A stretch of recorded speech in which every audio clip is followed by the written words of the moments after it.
conversatorio, una conversa con los actores de la política de víctimas, que estará dirigido por el presidente de la Comisión de Seguimiento a la Ley de Víctimas, el representante doctor John Jairo Hoyos García. Hoy tenemos como invitado especial a un extraordinario y maravilloso ser humano, un hombre dedicado única y exclusivamente al crecimiento, a la prosperidad de este país. Es el doctor Andrés Castro Forero, director de la Unidad de Restitución de Tierras. Él es abogado del Colegio Mayor de Nuestra Señora del Rosario, especializado en gestión pública e instituciones administrativas de la Universidad de los Andes. A lo largo de su vida académica, ha obtenido títulos en estudios políticos y administración pública en universidades reconocidas de Francia. Se destaca la obtención del diploma internacional en administración pública de la Escuela Nacional de Administración ENA de Estrasburgo, en París. Cuenta con más de 20 años de experiencia profesional en el manejo de asuntos laborales, de esquemas, de alianzas estratégicas con pequeños y medianos productores y manejo de problemáticas de tierra ligadas al desarrollo productivo del campo. Conversando con él de todo ese trabajo que se hace en favor de las víctimas, estará el representante y presidente de la Comisión de Seguimiento a la Ley de Víctimas del Congreso de la República, doctor John Jairo Hoyos García. John Jairo es hijo de Jairo Javier Hoyos Salcedo, uno de los 11 diputados del Valle que en el año 2002 fueron secuestrados y posteriormente asesinados en cautiverios por la guerrilla de las FARC. Él conoce de primera mano los horrores del conflicto y sabe también lo difícil que es para las víctimas hallar sosiego cuando el dolor por la pérdida de un ser querido se da en estas circunstancias. Vamos directamente con nuestros invitados. Doctor John Jairo Hoyos, muy buena tarde, ¿cómo me le va? Querido Juan Carlos, buenas tardes, gracias por acompañarnos en este primer conversatorio que estamos iniciando desde aquí, desde la Comisión de Seguimiento a la Ley de Víctimas de Colombia Sin Víctimas, que es un gran sueño, y de manera especial agradecerle al doctor Andrés Castro Forero, director de la Unidad de Restitución de Tierras, haber aceptado esta invitación. Buenas tardes, doctor Andrés. Muy buenas tardes, representante John Jairo Hoyos, a Juan Carlos, mucho gusto. Un placer poderlos acompañar en este primer encuentro que vamos a tener por las redes sociales, por el Facebook Live, en fin. Muy dispuesto aquí a compartir con el representante con quien ya nos conocíamos en tiempos anteriores a la pandemia, pero es a partir de unos ejercicios que se vienen haciendo en la Comisión de Seguimiento a la Ley de Víctimas y Restitución de Tierras por vía virtual, que hemos logrado profundizar una relación institucional sobre el compromiso que tiene este gobierno para atender a las víctimas en el caso de restitución cuando fueron objeto de despojo o abandono forzado de sus derechos. Querido doctor Andrés, en el recorrido que hemos hecho por Colombia, una de las primeras preguntas que nos hacen algunas de las víctimas que fueron desplazadas de sus territorios es: ¿todavía puedo o tengo la oportunidad de reclamar la tierra que perdí del lugar donde yo vivía? ¿Qué debo hacer para ese proceso? Bueno, hay que señalar que la Ley de Víctimas y Restitución de Tierra, la Ley 1448 del año 2011, fijó un término de vigencia de 10 años, es decir, que en principio va hasta el año 2021. Ese era en principio el término para presentar las solicitudes en restitución de tierras ante las oficinas, las direcciones territoriales con que cuenta la Unidad de Restitución de Tierras. Sin embargo, a finales del año pasado, la Corte Constitucional se pronunció frente a la vigencia de esta ley y entendió que en víctimas y restitución de tierras se le está dando cumplimiento a los acuerdos de paz suscritos entre la guerrilla de las FARC y el gobierno nacional. En esa medida, los acuerdos están previstos para ser implementados en 3 mandatos presidenciales, es decir, hasta el mandato actual del presidente Iván Duque, y 2 periodos sucesivos hasta el 7 de agosto del año 2030. En esa medida, esta política se prorrogó automáticamente hasta el año 2030. Ahora bien, en el Congreso de la República venía ya en trámite una iniciativa del representante Hoyos, de la representante Pizarro, para prorrogar no solo la ley 1448, sino los decretos ley étnicos. Me refiero al 4633, 4634 y 4635. Ese proyecto ya está para último debate en la plenaria del Senado de la República y viene con una ponencia favorable de la Comisión de Ponentes. Entonces, las víctimas hoy pueden presentar sus solicitudes de restitución y para eso cuentan todavía con 11 años hasta el 7 de agosto del 2030. Eso es una garantía y una señal de que el Estado va a responderle a las víctimas. No solo en la recepción, sino en el trámite, en el seguimiento y luego ya en las órdenes que emitan jueces y magistrados especializados en restitución de tierras.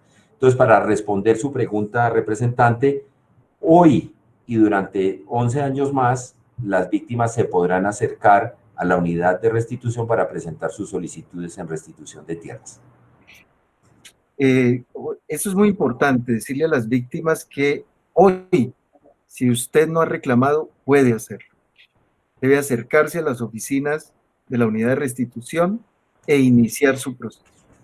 Y además de eso, lo puede hacer durante el resto de este año y una vez termine el proceso, la ley que se tramita en el Congreso tendrá un plazo de 10 años adicionales.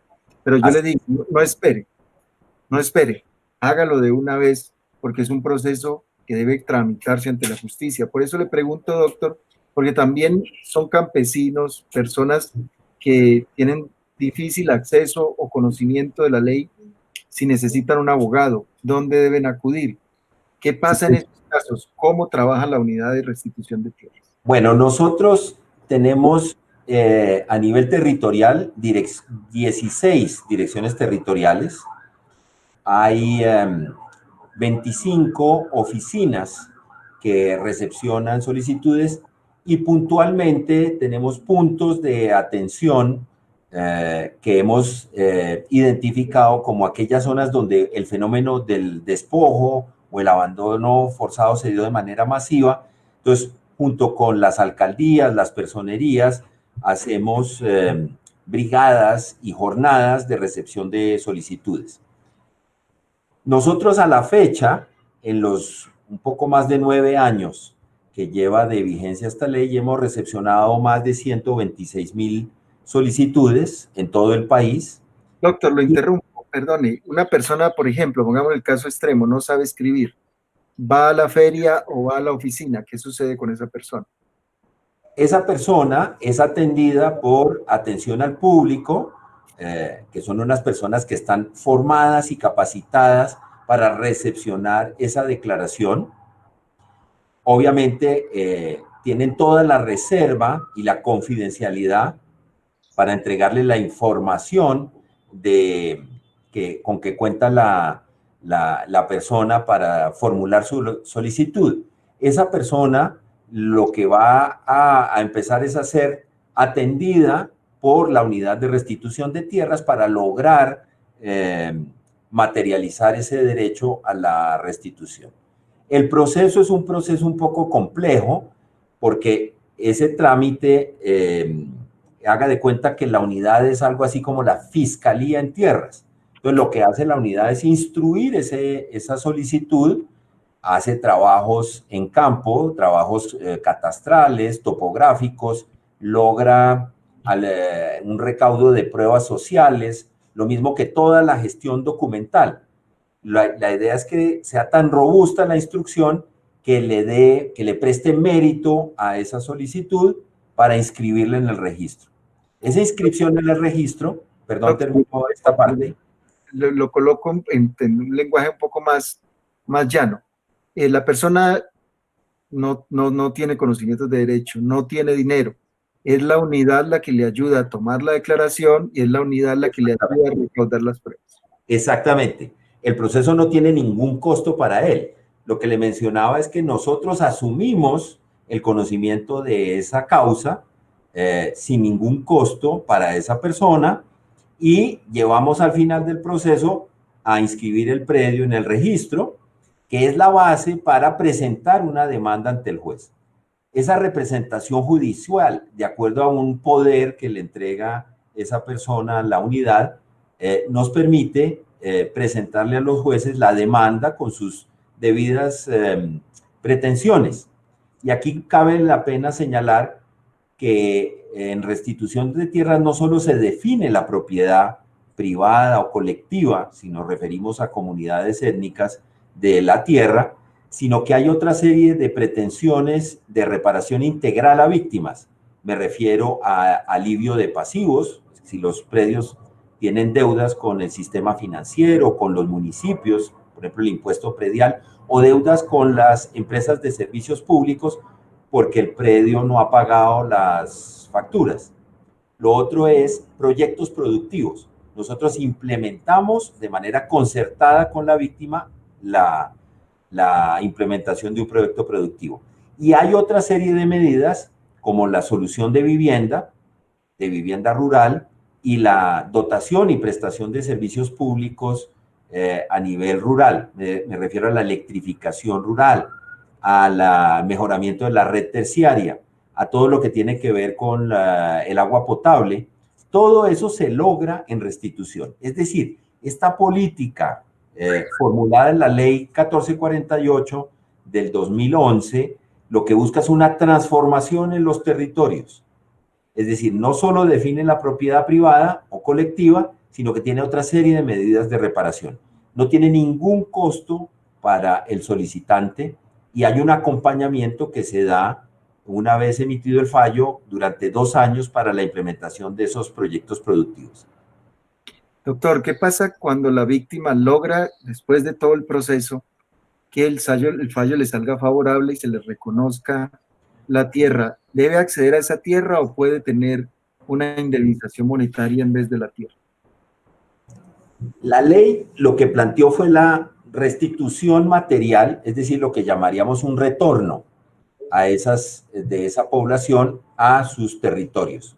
Sin embargo, es posible que si esa persona que fue desplazada de su territorio y logró rehacer su vida en un centro urbano, hoy en día puede que ya no quiera retornar a esa tierra, inclusive por todo el tema psicosocial, de los traumas que esto genera.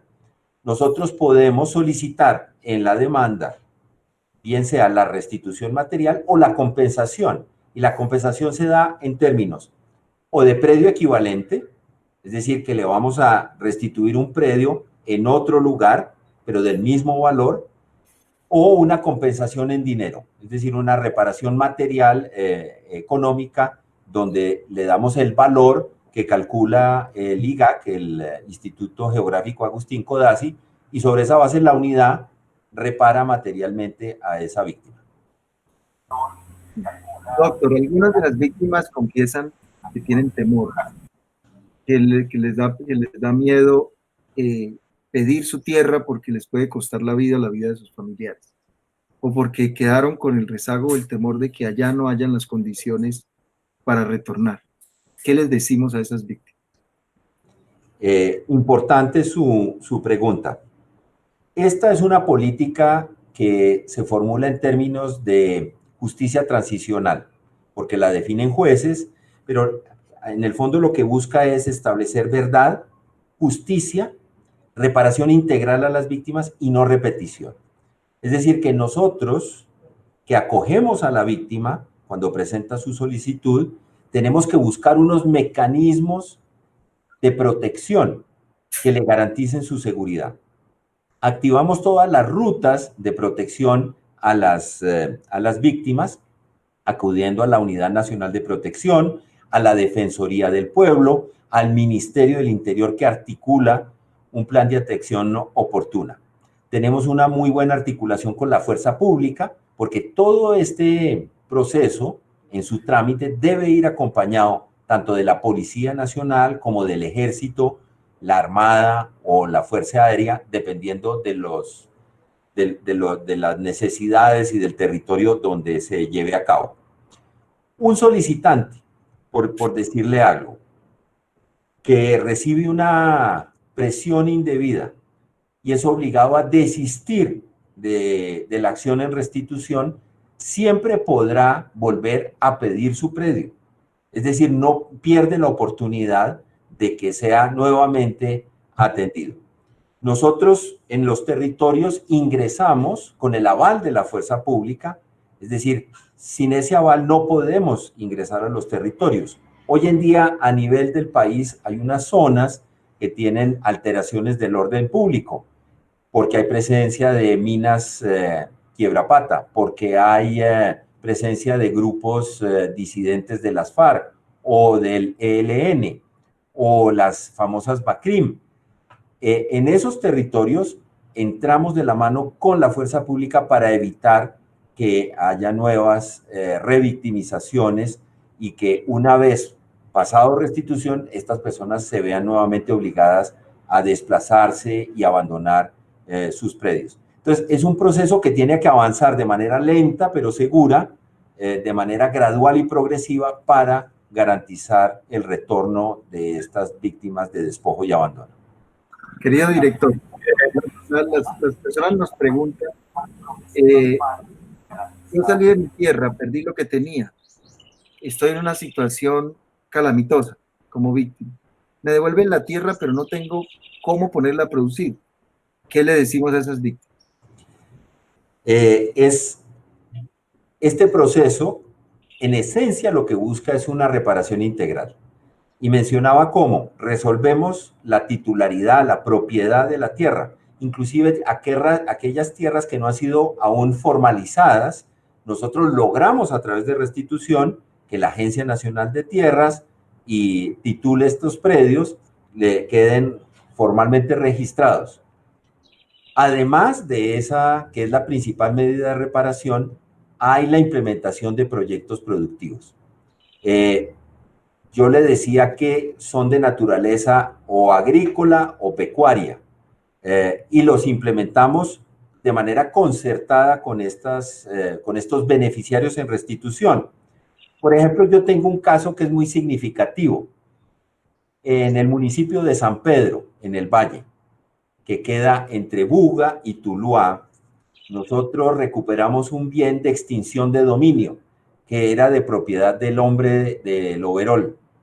Y en ese predio ubicamos a unas familias beneficiarias de otros municipios del Valle, de Florida, de Sevilla, que no querían retornar a esos territorios, y allí se ha implementado un proyecto productivo en ají, que está comercializado por la empresa de Hugo Restrepo y compañía, que exporta la materia prima del ají tabasco.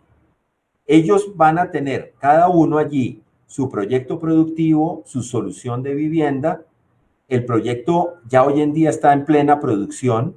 Son del orden de unos 30 beneficiarios en restitución de tierra. Entonces, eso es lo que logra que haya una transformación de la vida de estas personas. Puede que queden en mejores condiciones de antes de que ocurrieran estos fenómenos de despojo y abandono. Doctor Joairo, me permite, representante, hay unos interrogantes que tienen las personas que nos siguen a través de YouTube, y a propósito, acerca del comentario que hace el doctor Andrés Castro, las tierras que fueron en extinción de dominio. Hay personas que les han entregado estas tierras, pero luego aparecen los supuestos dueños y los amedrantan, los llenan de miedo. ¿Qué le podemos decir a esas personas en ese sentido? El acompañamiento que hace la unidad de restitución de tierras en la implementación de los proyectos productivos se da durante 2 años, con una inversión que es del orden de unos 40 salarios mínimos. Es decir, que estamos haciendo unas inversiones del orden de 33 millones de pesos, con asistencia técnica. Inclusive estos proyectos, como el que le mencionaba, en estos territorios del Valle, se hacen de manera asociativa.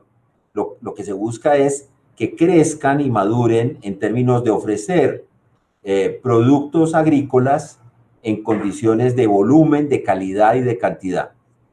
En este caso, la compañía Hugo Restrepo presta ese acompañamiento. La idea es que logremos consolidar un proyecto productivo con escala y que saque a esa población de esa condición de vulnerabilidad.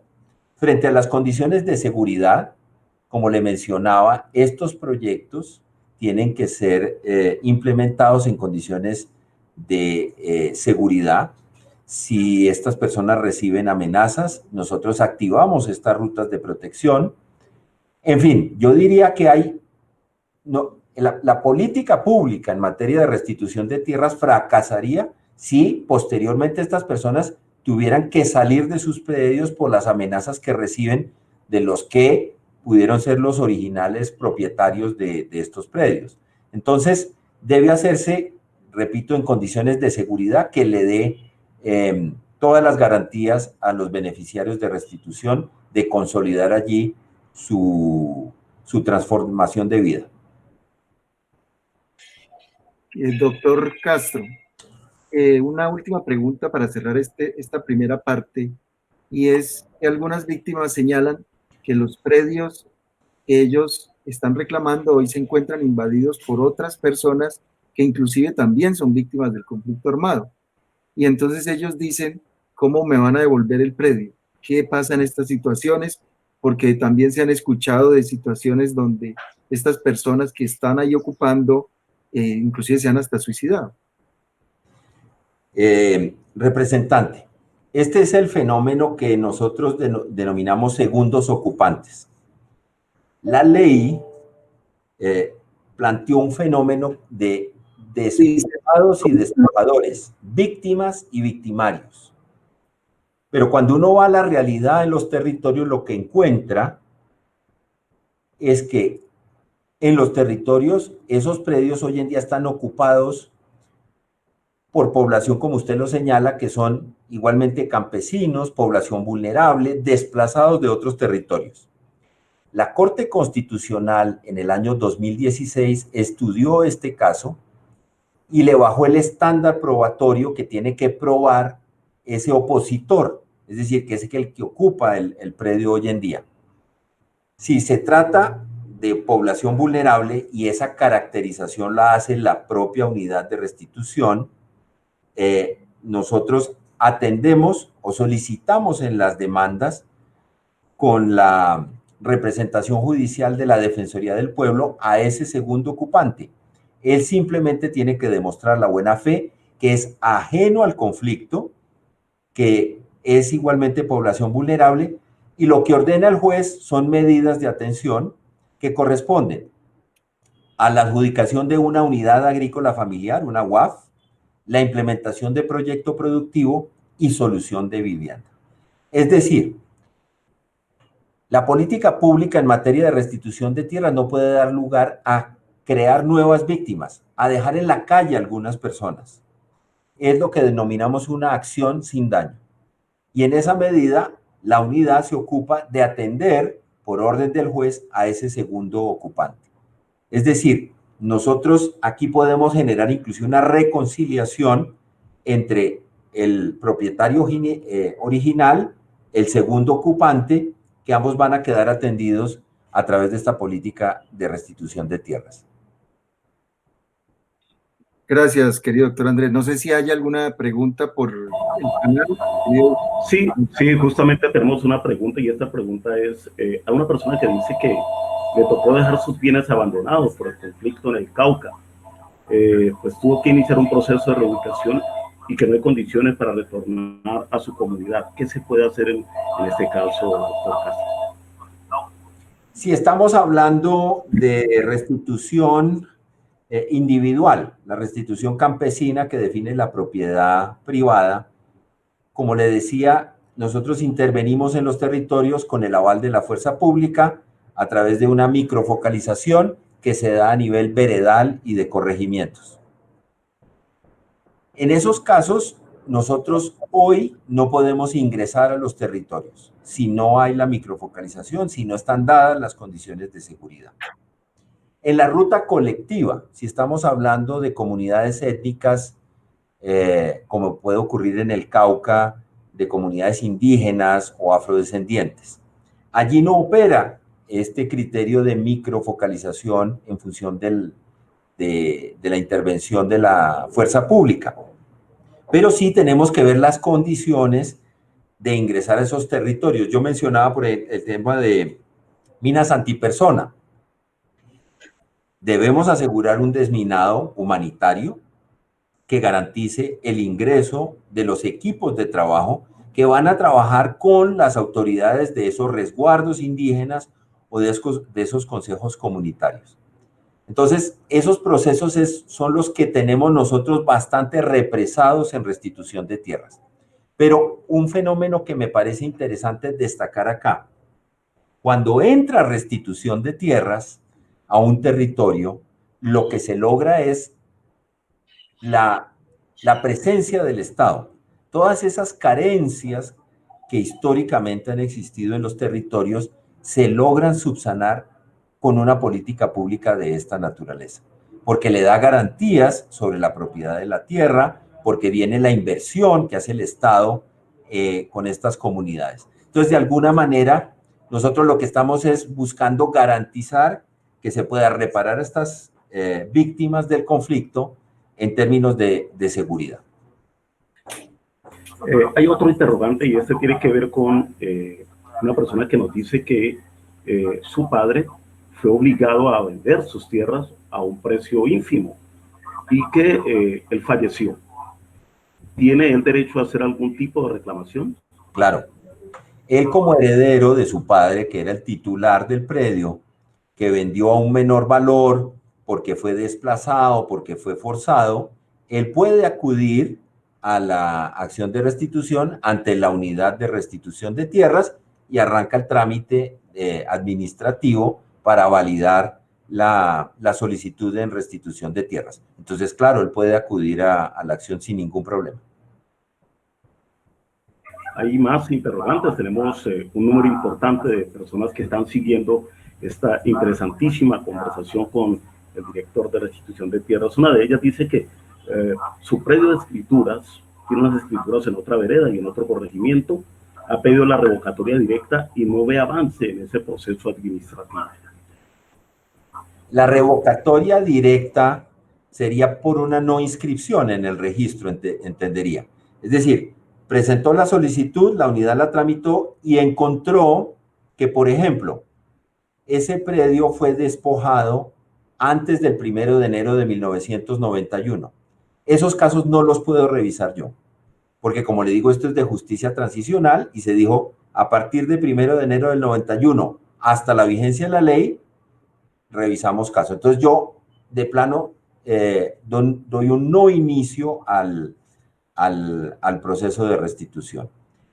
La otra eventualidad de una no inscripción en el registro de predios despojados y abandonados forzosamente tiene que ver con que no hay conexidad entre el tema del despojo y la presencia de grupos armados ilegales en la zona. Es decir, no presta coherencia los hechos relatados en la declaración con el fenómeno del despojo o el abandono forzado con ocasión del conflicto. Todo esto, la no inscripción puede dar lugar a un recurso de reposición en la vía gubernativa, inclusive acudir al contencioso administrativo. La revocatoria directa es cuando la unidad se da cuenta que cometió un error, que revisado el caso encuentra que se cometió un error, entonces revoca directamente. Puede ser uno de esos casos. Señalaría lo siguiente, que es algo que hemos hecho en las audiencias de la Comisión de Seguimiento. Nosotros, por territorios, hemos hecho mesas de trabajo donde revisamos puntualmente cada uno de esos casos. Es decir, damos razón de si quedó bien o mal sustanciado ese caso. Si quedó mal y procede la revocatoria, procedemos a hacerla. Entonces, la persona que ha estado con esta solicitud puede acudir a la unidad y le pueden prestar asesoría, que es muy importante y muy valioso. Hay más preguntas, Juan, pero quisiera pedirle al director si nos dice, porque la gente nos pregunta, ¿en estos 10 años realmente le han restituido la tierra a alguien? ¿Cuántas familias, cuántas personas han sido beneficiadas en Colombia en estos 10 años? ¿Cuánta tierra han recibido? ¿En qué departamentos ha sido el mayor impacto, doctor Castro? Un saludo para Maritza Pérez Amaya, la coordinadora de la Mesa Departamental de Norte de Santander, que tiene una pregunta. Ahora la estaba aprovechando para saludarla mientras el doctor mira ahí los datos de los resultados de estos 10 años, Juan Carlos. Claro. A ver, en efecto, hoy ya en términos de implementación de la política, del impacto que ha tenido, nosotros podríamos señalar que hemos restituido casi 385.000 hectáreas, de las cuales 225.000 están en territorios colectivos. Me refiero a resguardos indígenas o consejos comunitarios de comunidades afrodescendientes. Es decir, que puede haber cerca de unas 160.000 hectáreas de propiedad individual de campesinos. Eso ha beneficiado a cerca de 50.000 personas en el país. Y como les digo, hay otra serie de medidas de reparación integral, como los proyectos productivos. Entonces, claro, uno dice, ¿eso es un avance importante o es relativo frente a los 10 años de implementación? Uno diría que vamos como en el 10% ya resuelto en sentencias. ¿Cuál es el problema o la dificultad para no ser más contundentes? Entonces, yo les señalaba las dificultades de seguridad y orden público, el trámite administrativo y luego la etapa judicial, que ya depende es de la autonomía de los jueces. Pero para decirle algo, representante, en la ruta individual campesina, nosotros al final de esta política, dentro de 10 años, y espero que nos podamos volver a encontrar en ese momento, esperamos haber restituido del orden de 700.000 hectáreas en la ruta individual, es decir, la de propiedad privada. Y estamos hablando de recuperar para las comunidades indígenas y afrodescendientes más de 3 millones de hectáreas en el país. Eso, que puede sumar del orden de unas 3.500.000 hectáreas, es una reforma rural que se puede lograr a través de lo que fue el conflicto armado en los territorios a través de despojos y abandonos del año 91 para acá. Juan Carlos, le doy paso para que siga usted con las preguntas de la gente. Gracias, representante. Tenemos una pregunta y esta viene de La Dorada. Ella dice que soy de la Mesa de Víctimas de La Dorada y del Departamento de Caldas, enfoque diferencial discapacidad. Por favor, quiero saber si para La Dorada hay alguna solicitud de tierra para las víctimas. Claro. Para complementar la respuesta anterior, me preguntaba el representante dónde están ubicadas esas restituciones.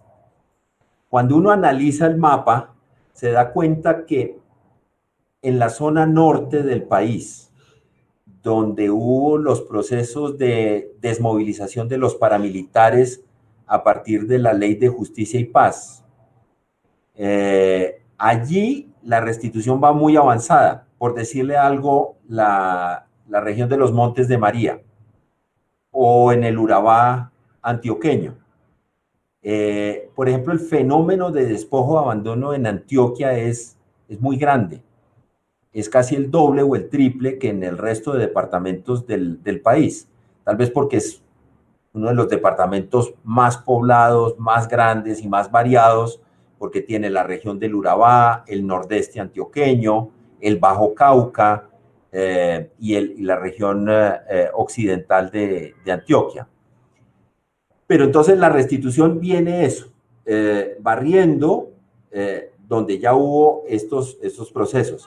Uno diría, nosotros ahora nos falta llegar a esos territorios de frontera, por decir algo, en el Catatumbo, en el norte de Santander, el departamento de Arauca, en el Putumayo, en la cuenca del Pacífico nariñense, el Chocó, Valle y el Cauca hay dificultades. Y hay zonas muy puntuales con dificultades como el sur de Córdoba, sur de Bolívar, el Bajo Cauca que ya mencionaba, el sur de Tolima. Esas son las zonas complejas. En el resto del país, nosotros estamos ingresando y estamos avanzando de manera importante. Entonces, eso para complementar la respuesta a la información sobre el avance de restitución de tierras. Doctor Andrés Castro, la gente se pregunta, ¿cuánto se demora ese proceso? Si yo inicié mi proceso en el 2015 o lo estoy iniciando hoy, ¿cuánto tiempo en promedio le toma a una familia recuperar el predio que le fue usurpado? Muy buena pregunta. Yo voy a tratar de ser muy pedagógico en la respuesta y lo menciono por esto. Ya había mencionado las etapas del proceso de restitución administrativa, judicial y cumplimiento de órdenes. Cuando el predio ha sido abandonado y hoy en día no tiene un ocupante, el proceso puede demorar 6 meses. Porque en la instrucción, cuando vamos al terreno, identificamos esa situación, validamos, le remitimos al juez. Casi que el juez no tiene a quién demandar, no hay litigio contencioso. Entonces, ese proceso, en términos de restitución material, puede estar demorando 1 año y medio. Cuando hay la complejidad de que hay un segundo ocupante, un tercero que está ocupando el predio, si está microfocalizado la zona, nosotros ingresamos, hacemos todo el recaudo probatorio, inclusive le damos oportunidad a ese tercero de que nos allegue la documentación, las pruebas que él tiene. En ese momento no es un proceso contencioso, porque como lo señalaba, es como la fiscalía que hace una investigación. Finalmente, cuando eso llega a conocimiento del juez, el juez instruye, pero como hay un opositor, él va a ser llamado como contraparte, va a tener la oportunidad, dentro de un debido proceso, de allegar las pruebas y de presentar la contestación de la demanda. Finalmente, el juez que instruyó el proceso lo remite al tribunal y es la garantía que da este proceso para que sea una sala compuesta de 3 magistrados. Estamos hablando del Tribunal Superior de Distrito Judicial y allí resuelven el caso. Esto es de única instancia. En promedio, un caso con opositor puede estar demorando 2 años y medio. Ahora, hay esos casos, como lo señala usted, desde el 2015 presenté mi solicitud, pero todavía no me la resuelven en la etapa administrativa, o sea, no sabemos si el predio va a quedar inscrito o no en el registro. ¿Por qué se da? Porque la zona no está microfocalizada. Nosotros tenemos que buscar en esta prórroga de la ley poder atender a esas víctimas. No podemos seguirle diciendo a la gente que tuvo la expectativa y la esperanza de que lo restituyeran, de que no hemos logrado con la fuerza pública la microfocalización para ingresar a los territorios. Yo señalaría que esas situaciones nosotros tenemos que buscar aplicar el artículo de compensaciones. Es decir, sin entrar a microfocalizar o microfocalizando el predio específico, poder agotar la etapa administrativa y lograr que como esa persona no la vamos a someter a que retorne a ese territorio donde no hay las condiciones de seguridad, que podamos hacer compensaciones. Es decir, que podamos tramitar eso. Porque si no, vamos a tener ese fenómeno. De las 126,000 solicitudes, tengo 20,000 que no tengo cómo avanzar. La prórroga de la ley nos va a permitir poder resolver esa situación. Agradecerle a Fran Balanta, a Henry Hurtado, aquí los veo, a Clarinés Castaño, a todos los que están conectados, a Jorge, a Portocarrero, que me envió una foto por el chat. Estoy muy animado con esta primera sesión, doctor. Me preguntan, eso, cuando usted habla de la microfocalización, que es como el elemento clave para poder que el proceso avance, la gente se pregunta, ¿y qué es eso exactamente? ¿Qué es la microfocalización? porque lo escuchan y lo escuchan, pero no comprenden el término. A ver, la microfocalización fue como la manera de poder intervenir en los territorios. Y no es un concepto que está previsto en la ley, es más un desarrollo reglamentario de la ley, donde en articulación con el Ministerio de Defensa Nacional se definió que había que focalizar, es decir, ¿dónde vamos a ingresar en los territorios? Los fenómenos de despojo y violencia en los territorios se dieron de manera disímil, pero por todo el país. Entonces yo tengo que identificar dónde puedo ingresar y dónde puedo intervenir para aplicar esta política en restitución de tierras. Entonces, esa focalización tiene una macrofocalización que son grandes territorios y ya todo el país está macrofocalizado. Y ahora tengo que puntualizar por vereda, por corregimiento, de acuerdo a unos informes que prepara la institucionalidad en defensa, me refiero al Ministerio de Defensa Nacional, al Ejército Nacional y a la Policía Nacional, para identificar dónde hay alteraciones de la seguridad, y allí ellos son los que me dicen si puedo ingresar a los territorios. Es decir, que lo que vamos es a superponer los mapas en los territorios para decir dónde hay alteraciones del orden público y dónde tengo solicitudes de restitución. Si eso coincide, yo allí no puedo intervenir por ahora. Como le digo, desde el 2011 que arranca esta política, hemos venido implementando esta metodología de la focalización y se me han quedado esos territorios bastante dispersos, marginales, que cuando uno mira en la implementación de los acuerdos de paz coinciden con los territorios de los programas de desarrollo con enfoque territorial, los PEDET. Entonces, hoy en la institucionalidad, nosotros hemos logrado a través de los PEDET microfocalizar, hacer 70 microfocalizaciones que pueden recoger del orden de unas 4,000 solicitudes. Es decir, hay un avance significativo. Pero lo que yo le estoy mencionando, representante, es que dentro de la prórroga de la ley, mirando lo que hemos visto en las audiencias en las que hemos participado, buscando darle respuesta a las víctimas que tienen una queja reiterada y sistemática diciendo, pero ¿cuándo va a llegar restitución a mi territorio?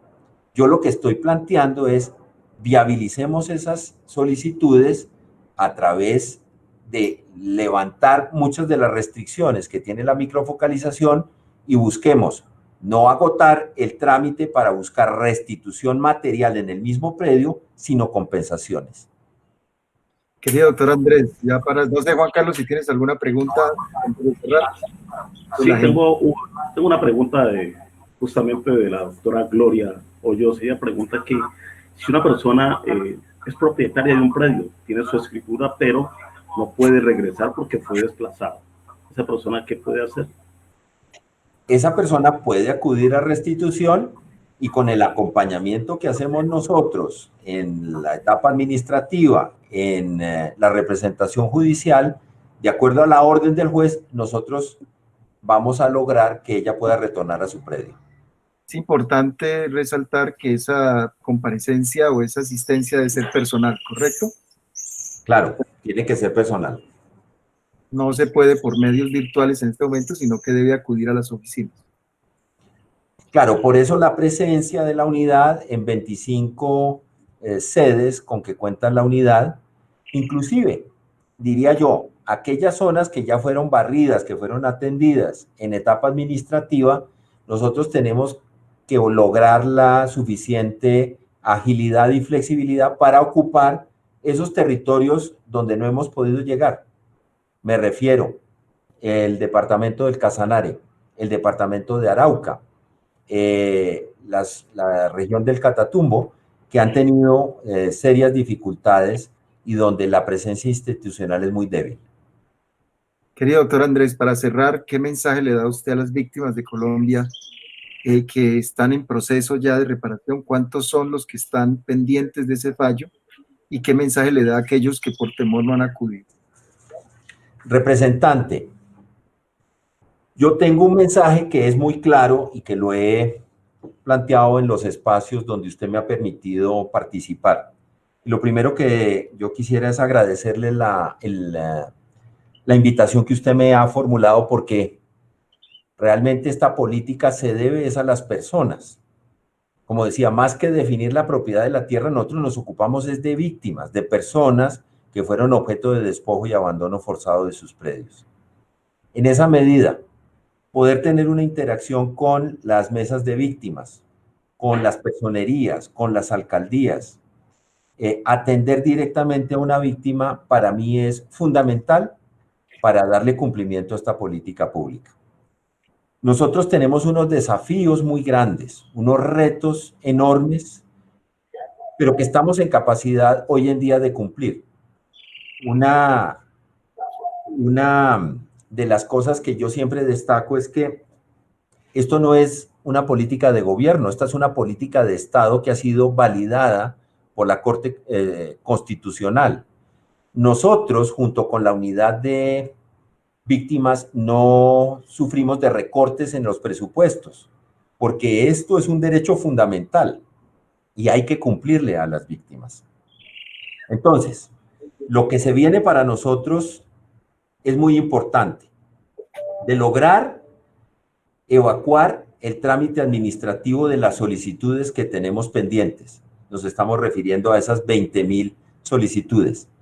Poder ejercer una representación judicial de calidad en favor de las víctimas. Es que nosotros nos volvemos parte en el proceso después de que lo hemos instruido. Pero finalmente la política solo se materializa y tiene impacto cuando logramos la reparación integral a las víctimas. Y eso requiere, y lo hemos visto en estos espacios que hemos ocupado gracias a la Comisión de Seguimiento, a través de una mejor articulación. El ejercicio de los PEDET es un ejercicio que se da en 170 municipios, en 16 subregiones del país. Nosotros hemos logrado en esos territorios tener una articulación mucho más profunda que logra mayor efectividad. Eso es clave en este proceso de restitución de tierras. Entonces vamos a buscar con el Ministerio de Vivienda, con la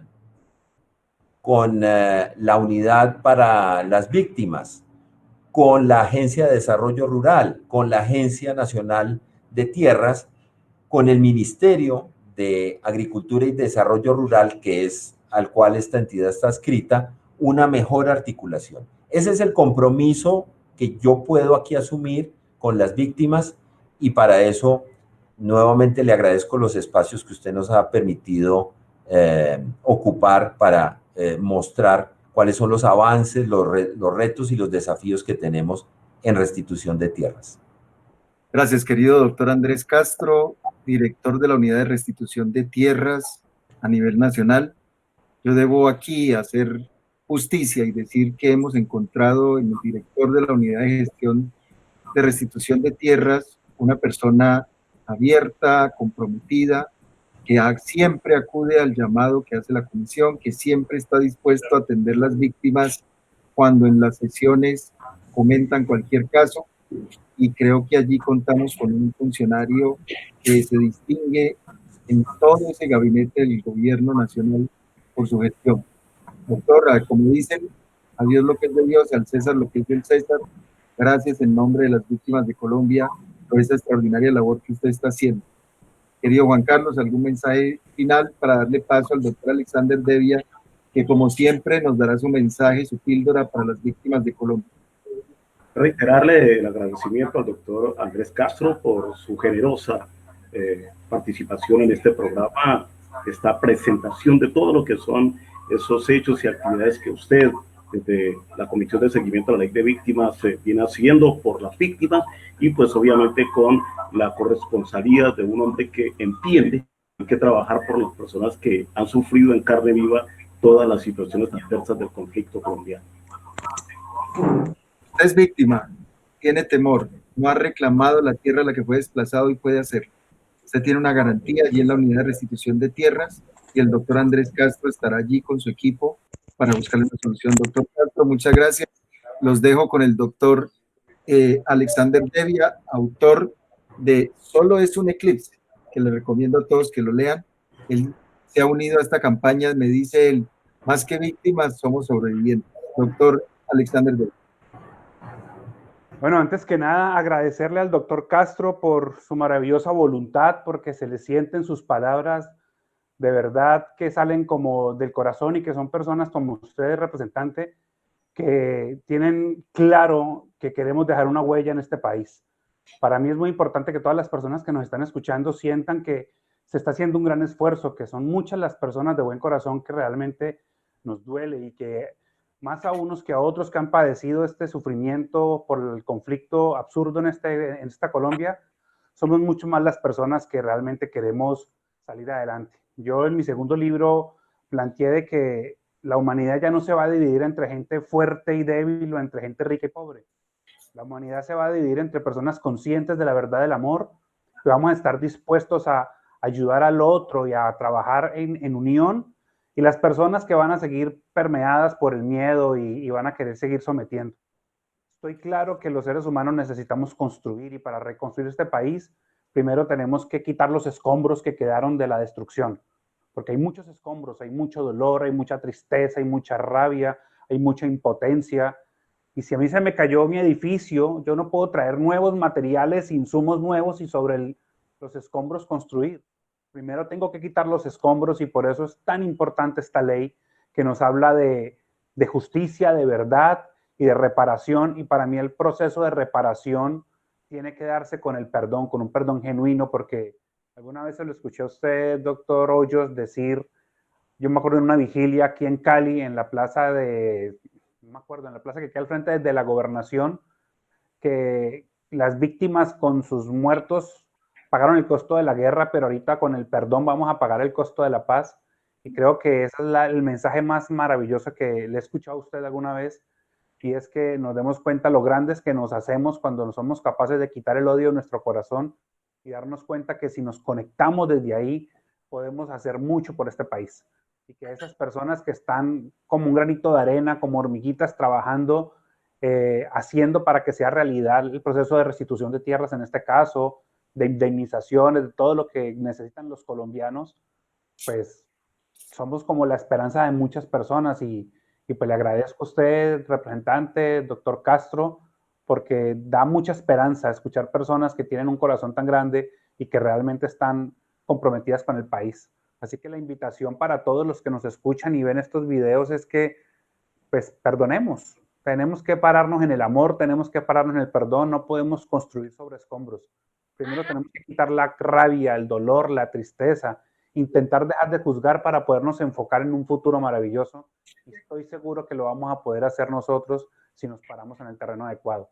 Muchas gracias a todos por seguirnos en esta nueva iniciativa de este programa de Colombia sin Víctimas, que estoy seguro que vamos a llegar muy lejos. Dios los bendiga y muchas gracias, Juan Carlos, por esta invitación. Pues de esta manera hemos llegado ya al final de este espacio. Reiterarle el agradecimiento al doctor Andrés Castro Forero, su generosidad, doctor, muy amable, que la madre divina presencia de Dios nos continúe bendiciendo. Gracias. Igualmente y buena tarde. Representante Jairo Hoyos, gracias, muy amable. Decirle gracias también a Alexander por sus bonitas palabras cargadas de una maravillosa energía, que es lo que necesitamos para este país.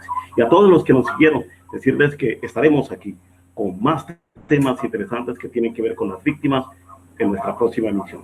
Gracias y hasta la próxima. Gracias a todos. Dios los bendiga.